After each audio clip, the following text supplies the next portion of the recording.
Hi, Lala here. I thought I'd come up with the perfect no-tape mouth taping solution for people like me who had issues with the tape and for people who had facial hair.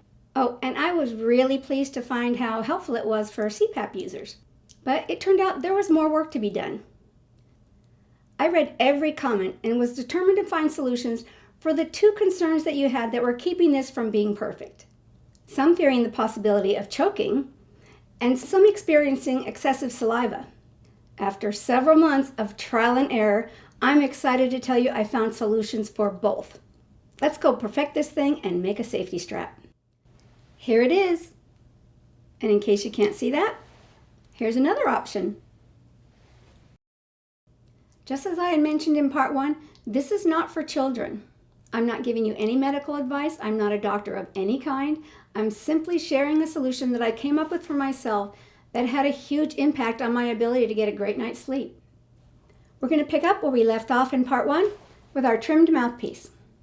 We used a teal color one last time since the clear didn't show up very well, but you'll need to see a lot more detail this time. So I'm working with this giant yellow one. Your choice of silicone bag is very important. So I'm going to remind you several times through the video which can and can't be used for each of the two safety strap attachment methods. Before purchasing your bag, be sure to check the description for the most updated silicone bag options and details of each. The best choices may change as I continue to test mouthpieces.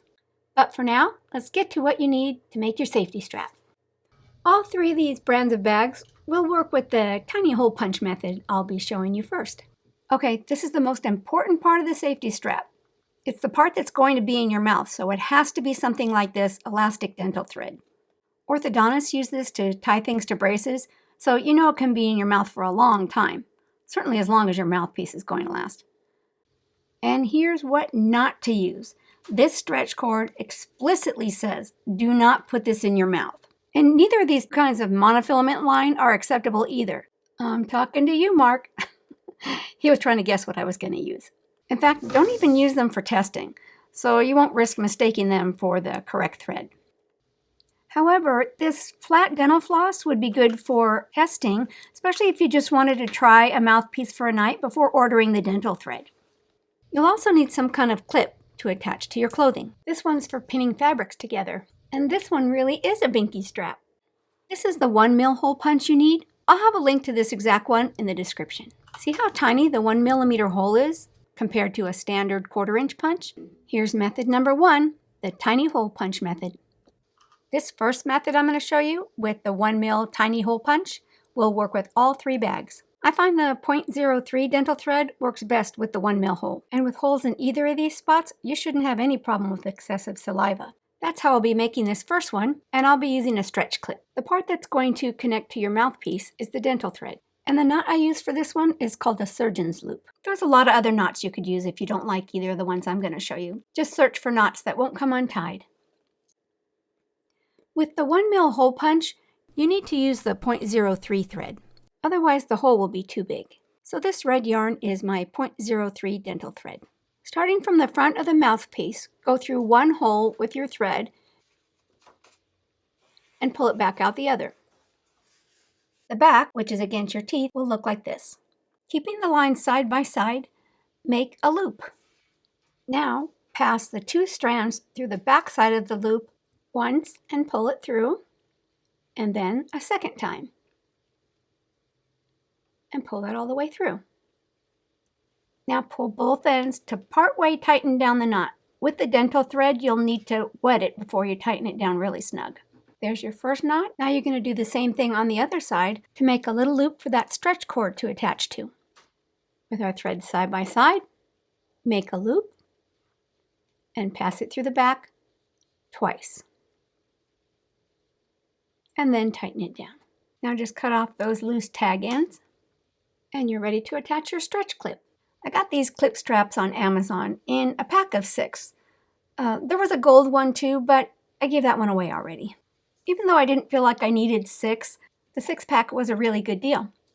And I like the option of having colors to be able to tell my favorite ones apart and to have some to give away. Please do not skip over this part. It is super important. The only bags I'm currently recommending for this next attachment method is the Honest Goods brand. It's the only silicone that passed the tear test with flying colors. The Porter's brand did okay, but the Stasher's brand was an absolute fail.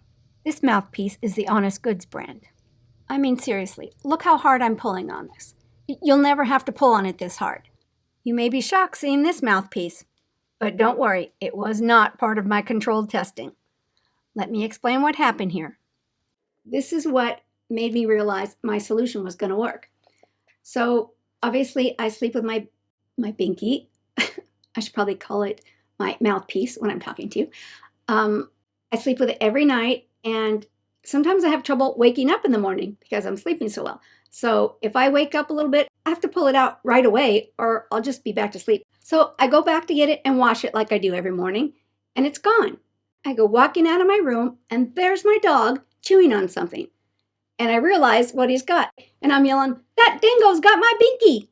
Anyway, I grab it away from him, and he's chewed a bunch of holes in it, and for some reason, I thought it would be a good idea to keep it. I don't know why, but it turned out it was a good idea. And sure enough, months later, as I'm thinking, how am I going to make this work with a safety strap? Can I put holes in it? Of course I can. This has a whole bunch of holes in it, and it still works.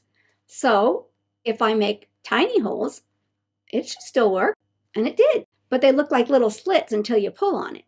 But it didn't tear anymore. It just stayed right where he had bit the holes in it. So you can't breathe through it, but it's letting just a little bit of air in so that you don't have so much of that saliva problem, if you have the saliva problem. But having a few little holes has made all the difference.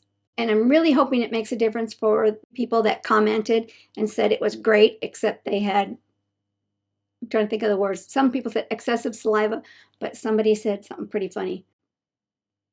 So my dog wrecking my mouthpiece is actually the thing that helped me figure out I could put holes in it and still have it work for a safety strap and to keep from having excessive saliva.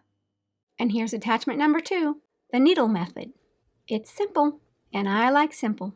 So I like the single line with a simple little clip. These clips came in a tin of 100. I use them for everything, and they were super cheap.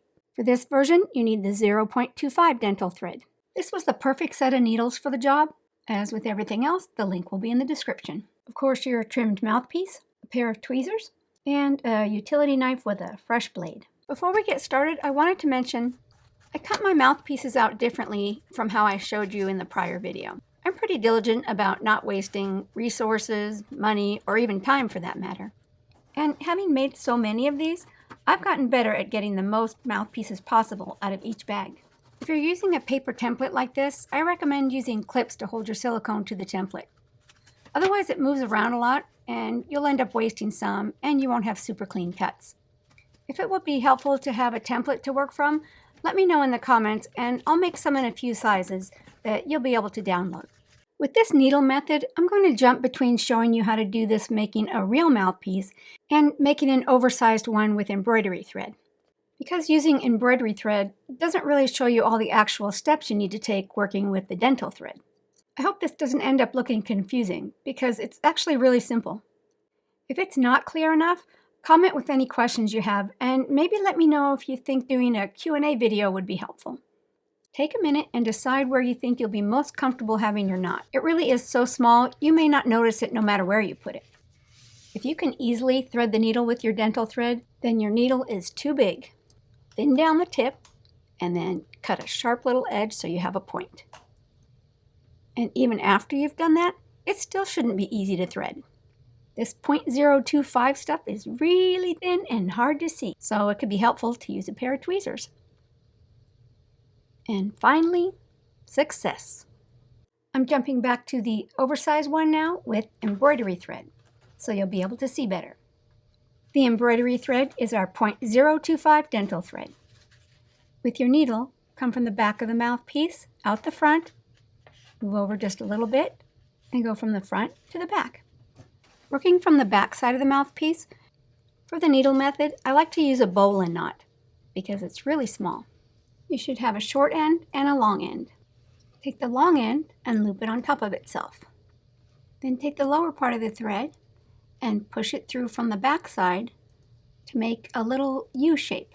Now hold on to that little U shape and let's pull this shorter end out so we have less thread in the way.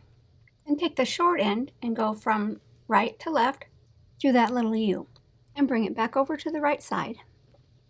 Now pull that right side all the way over until it's where you want your knot to be, and then pull both ends. At this point, wet your knot so you'll be able to snug it down smoothly. Once your knot is really tight, cut that little short tail end off close to the knot. Now take the long end and thread it back through your needle.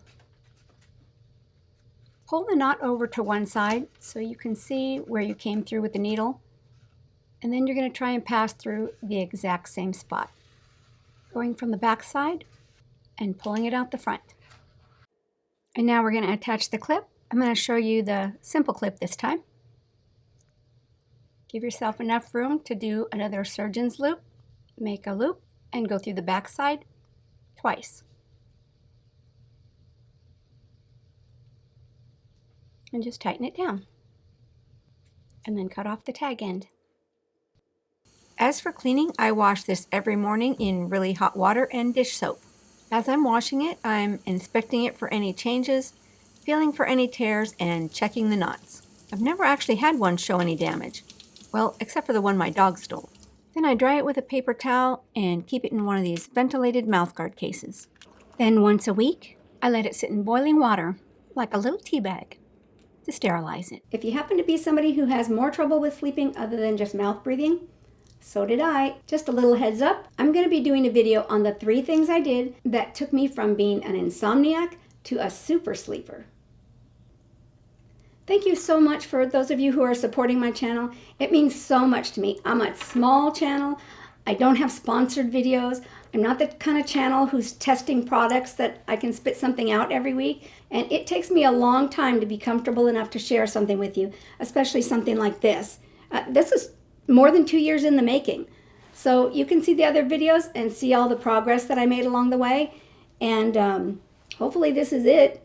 Unless you guys have more suggestions, put them in the comments. It makes all the difference. It's what helps me get to the next step. Again, thanks so much to all of you who are supporting my channel. Sleep well, friends.